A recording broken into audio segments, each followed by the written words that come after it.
사무엘 하 한번 찾아보세요. 사무엘 하 7장. 사무엘상 16장에서 기름을 부어준 것. 그것이 실제 구체적으로 어떤 약속인가라고 하는 건 다윗의 기도를 통해서 다윗의 기도와 하나님의 선포를 통해서 사무엘상 하 7장 8절에 보면 그 다윗이 이제 성전을 짓는다고 하니까 아버지가 이렇게 말씀해 주세요. 내가 너를 양을 따르는 데서 데려다가 내 백성 이스라엘의 주권자로 삼았다. 지금 주권자로 삼는 길을 지금 가기 시작하는 거거든. 네가 가는 모든 곳에서 내가 너와 함께 있어. 임마누엘, 임마누엘, 임마누엘. 네 모든 원수를 네 앞에서 멸하였은즉 네 앞에서 멸하였단 말이에요. 조금 전에 우리가 읽었던 그 가드의 그 사건이 다윗이 침 제일 흘리고 쫓겨난 게 아니라 그게 사실은 원수를 멸한 거예요. 이게 무슨 말인지를 여러분들이 이해를 해야 되는 거예요. 땅에서 위대한 자들의 이름같이 내 이름을 위대하게 만들어 주리라.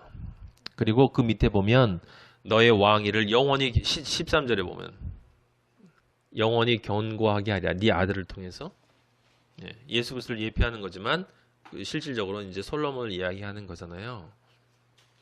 이 과정을 거치고 그러니까 이 언약이 있기 때문에 이 언약을 다윗이 그 아히멜렉과의 만남, 아버지와의 만남이죠. 마치 뭐와 똑같아? 야곱이 집을 떠나서 그 사촌 라반에게로 갈 때 중간에 베델의 하나님을 만난단 말이에요. 하나님을 만나서 힘을 얻고 가는 거다 이런 이야기예요. 그리고 마찬가지로 에서를 만날 때도 아복강가에서 하나님을 만나고 새 힘을 얻은 것처럼 그리스도인은 반드시 하나님 아버지를 개인적으로 온전하게 만나서 그로부터 힘을 얻는 그 과정이 있어야 된다 이런 얘기예요.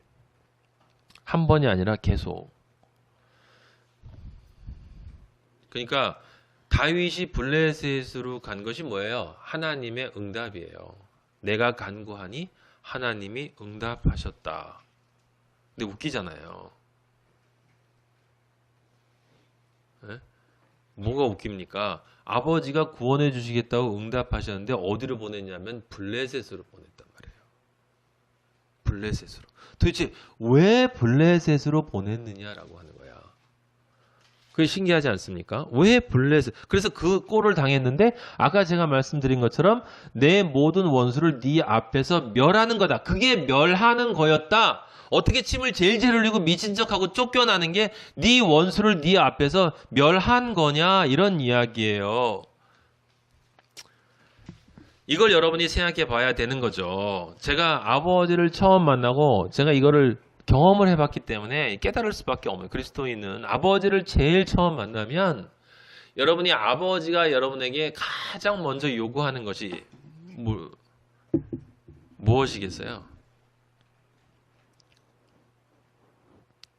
다른 거 아니에요. 어떠한 경우에든 아버지를 순종하기 위해서 자기의 자존심을 내려놔야 되는 거예요. 자기의 마지막 숨겨놓은 가치 있잖아요.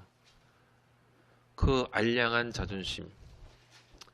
자기 자신이 자기에 대해 생각하는 그 모든 것의 근원의 근원이 되고 뿌리가 되는 그 인간으로서의 자존심. 그 인간으로서의 자존심이 다 하나님을 판단하도록 만들고 하나님보다 높아지려고 하고 하나님을 들었다 놨다 하고 하나님을 데려왔다가 쫓아보냈다 하고 하나님을 원했다가 증오했다고 하고 이게 마음대로 내가 하나님을 이렇게 왔다 갔다 하는 게 그게 자존심이기 때문에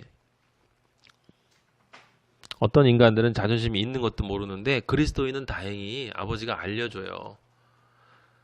그 진짜 골리앗, 네 모든 원수, 그 모든 원수 사탄인데 그 사탄 앞에 있는 원수, 그게 원수가 뭔지 아니? 그게 네 안에 있는 자존심이야. 네 자존심을 네 앞에서 내가 멸하게 해줄게. 네가 간구했으니까 네가 이스라엘의 왕이 되도록 너를 왕이 될 수 있는 가장 기본적인 조건 곧 그리스도의 마음을 품는 그 마음. 자기를 비워 종의 형체를 가져 십자가에 달리신 예수 그리스도처럼 네가 제일 먼저 나의 아들이 되었을 때 왕이 되기 위해서 시작된 첫 번째 길에서 해야 될 건 뭐냐면 너의 자존심을 내려놓는 일이야. 그리고 너의 능력을 내려놔야지. 블레셋에 가면 네가 누굴 의지하겠니? 너의 자존심 내려놔야 돼. 네 자신에 대한 가치. 너 미친놈 돼야 돼.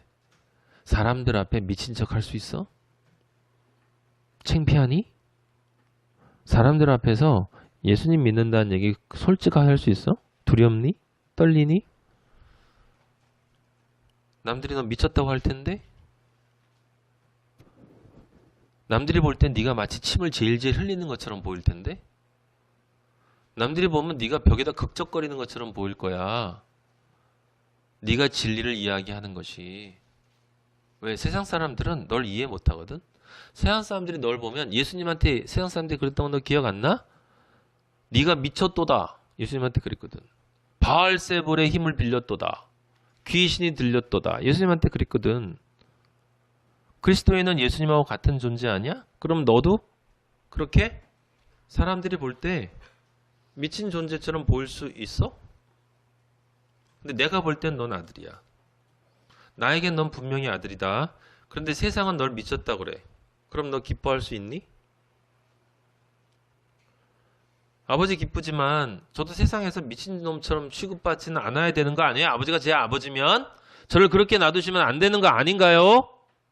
그리고 난 아무 능력도 발휘할 수 없는 저 적진에 나를 틱 갖다 놓고 거기서 미친놈처럼 그냥 혼자 있게 놔두고 아무런 도움도 안 하고 침묵하고 계시면 그게 아버지가 제 아버지예요?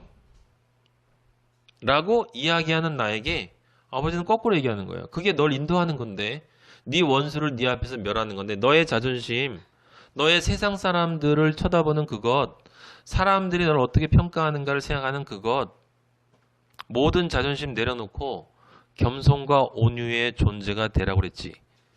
수고하고 무거운 짐진 자들아 다 내게로 오라. 내가 너희를 쉬게 하리라. 나는 마음이 온유하고 겸손하니.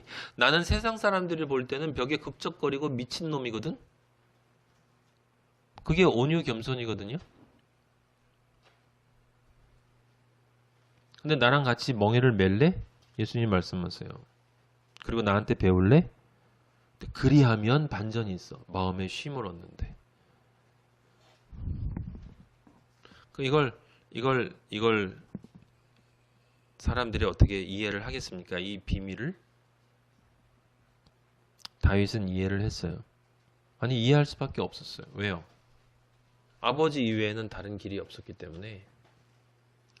아버지가 나를 모른다고 한다면 이 세상에 그 어떤 것이 나를 위로해 줄 수 있을까를 생각해 보면 이건 뭐 너무나 분명한 답이고 너무나 명확한 답이기 때문에 다른 것을 선택할 수가 없는 거예요.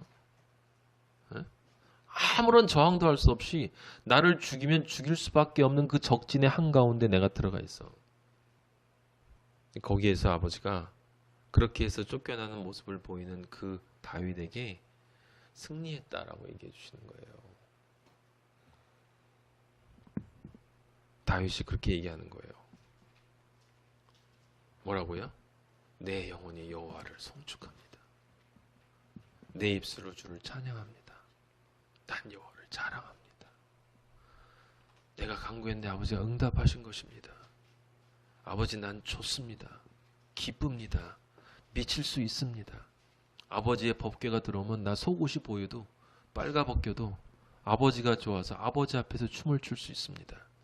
아버지가 보내시면 아무리 어떠한 곳이라도 나는 그곳으로 갈 것입니다.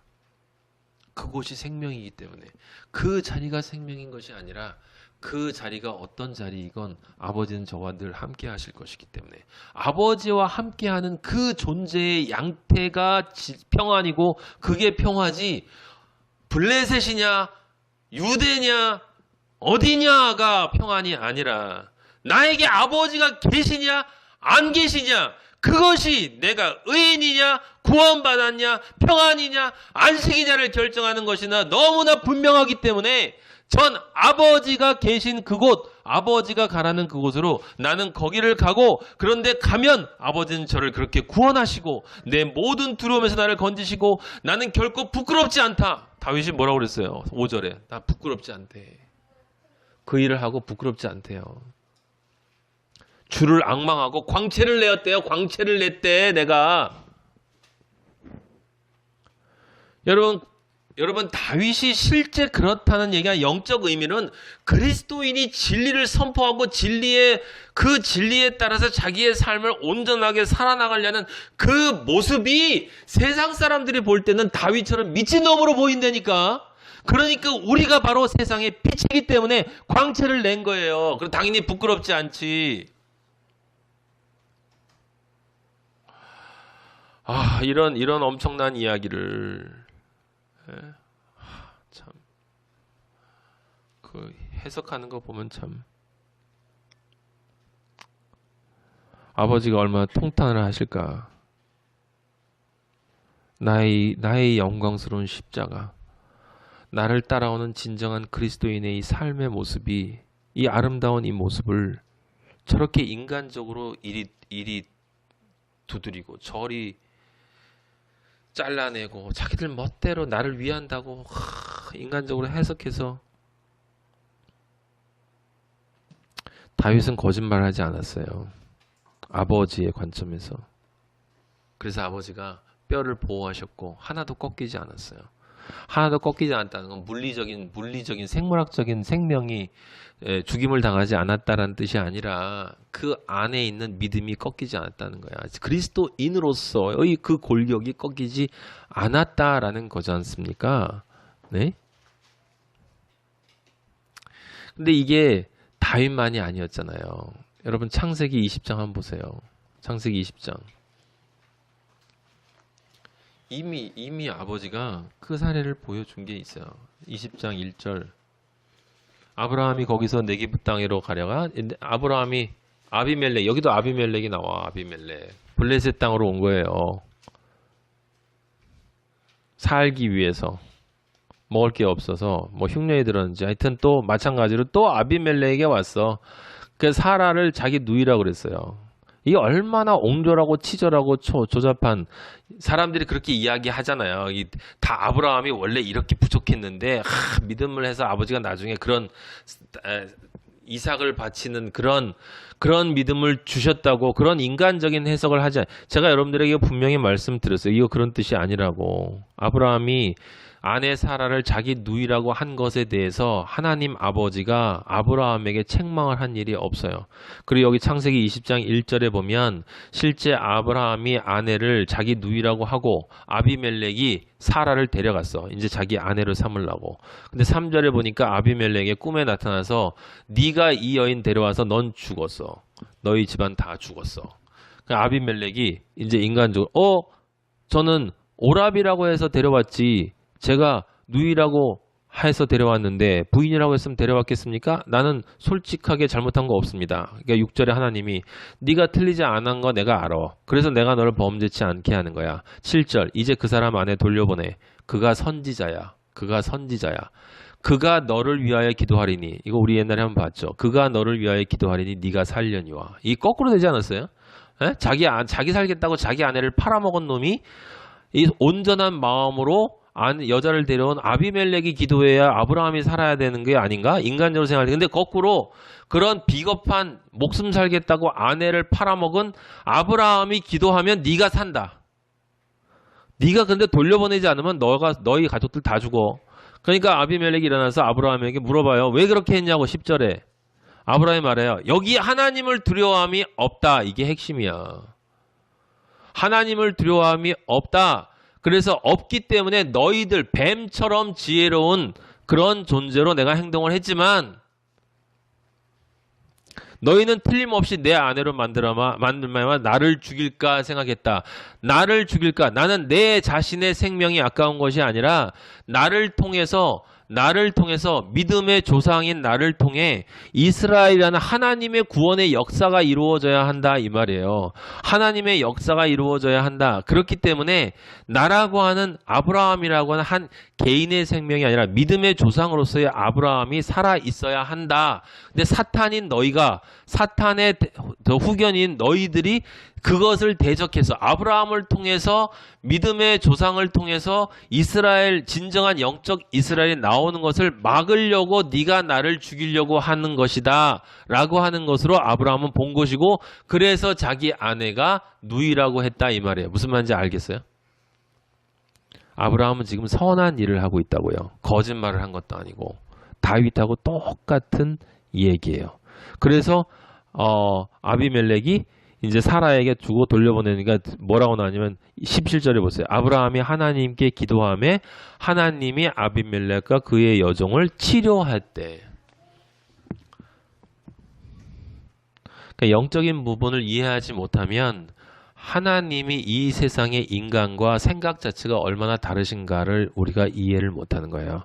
믿음이 없는 사람은 하나님의 선이 뭐, 성경의 창세기에서부터 요한계시록까지 하나님이 하고자 하시는 그 근본의 선, 어떤 방향으로 가는 것이 진정한 선이냐, 창조의 길이 어디냐, 창조의 목적이 뭐냐, 내가 너희를 존재케 하는 이유가 뭐냐, 네가 지금 살아야 되는 이유가 뭐냐 라고 하는 그 근본적인 하나님의 뜻을 이해하지 못하면 전부 인간적으로 이리 휘둘리고 저리 휘둘리고 하지만 그리스도인만은 딱 한 길로 가.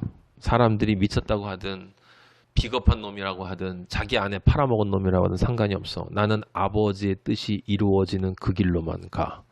아버지의 창조의 약속이 창조의 계획이 이루어지시는 그 길 이외에는 나는 가지 않아. 왜? 나는 아버지의 아들이거든.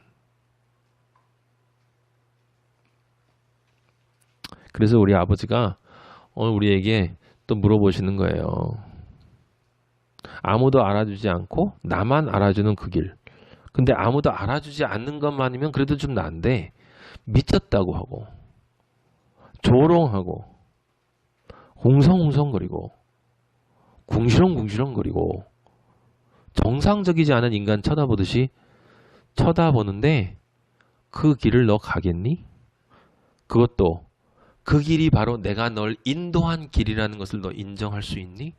그리고 인정한 길이라는 것을 인도했으면 지금 다윗이 시편 34편의 그 아름답고 영광스러운 그 감사의 찬양을 네가 그 길을 거쳐서 할 수 있겠니? 할 수 있니? 너 했구나. 그럼 넌 승리야. 그럼 넌 그리스도인이야. 그럼 넌 이스라엘의 왕이야. 너는 왕 같은 제사장이야. 못하겠니? 돌아와야 되겠다. 아니면 넌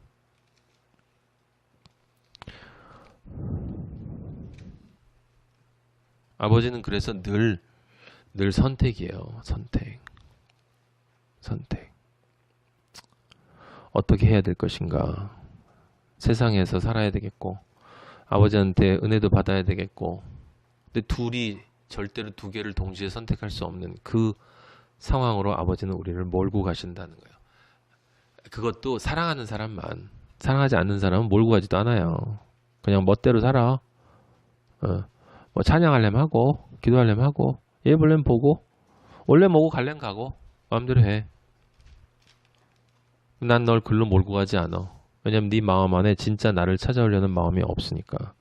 정말 네 안에 그 진지한 갈등이 있고 진지한 고민이 있고 내가 정말 하나님 아버지의 아들로 정말 바르게 살고 싶은데 내 약한 이것이 정말 날 붙잡고 있는 그것으로 네가 정말 진지한 고민을 하고 있다면 난 너를 그것을 선택해야만 하는 그 자리로 데려다 줄 텐데 네가 그 자리에서 승리하는 선택을 하기 위해서는 반드시 성소에 들어가야 돼.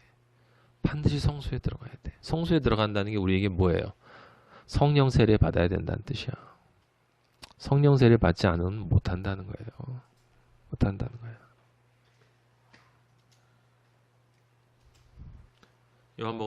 요한 시편 34편은 바로 그 그리스도인 하나님의 뜻이면 내가 어떠한 길을 아버지께서 요구하시고 가라고 하신다 하더라도 나는 그 길을 기쁨과 찬양으로 가겠습니다 라고 찬양하며 자신의 길을 선택하고 그 길을 가는 다윗 같은 그런 존재가 만 할 수 있는 찬양이에요. 그래서 그렇게 겉으로 보면 이율배반적이고 모순적으로 보이지만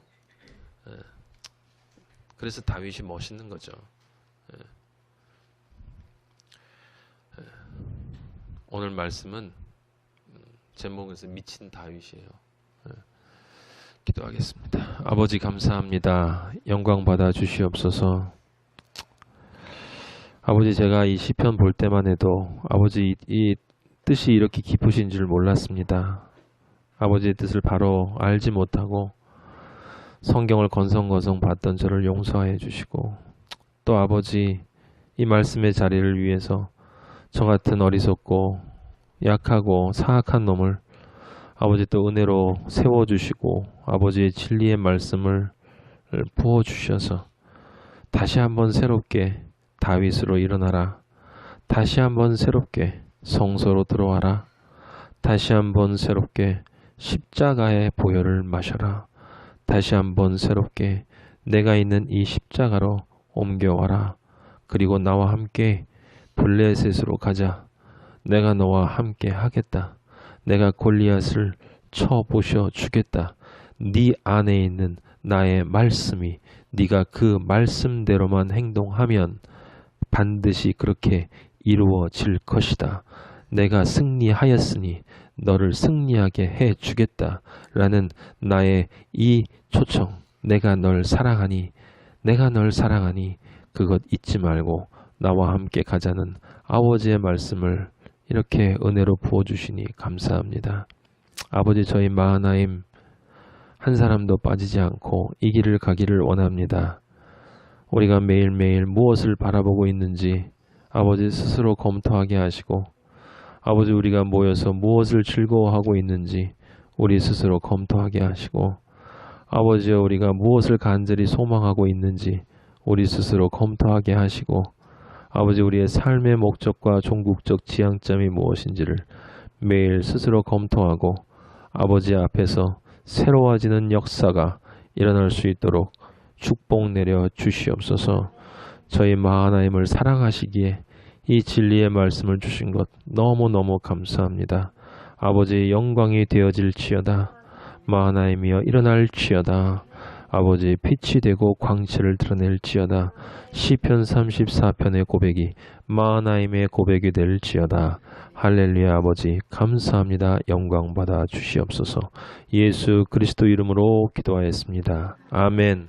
하늘에 계신 우리 아버지 이름이 거룩히 여김을 받으시오며 나라의 마옵시며 뜻이 하늘에서 이루어진 것 같이 땅에서도 이루어지이다. 오늘날 우리에게 일용할 양식을 주옵시고 우리가 우리에게 죄 지은 자를 사하여 준 것 같이 우리 죄를 사하여 주옵시고 우리를 시험에 들지 말게 하옵시며 다만 악에서 구하옵소서. 나라와 권세와 영광이 아버지께 영원히 있사옵나이다. 아멘.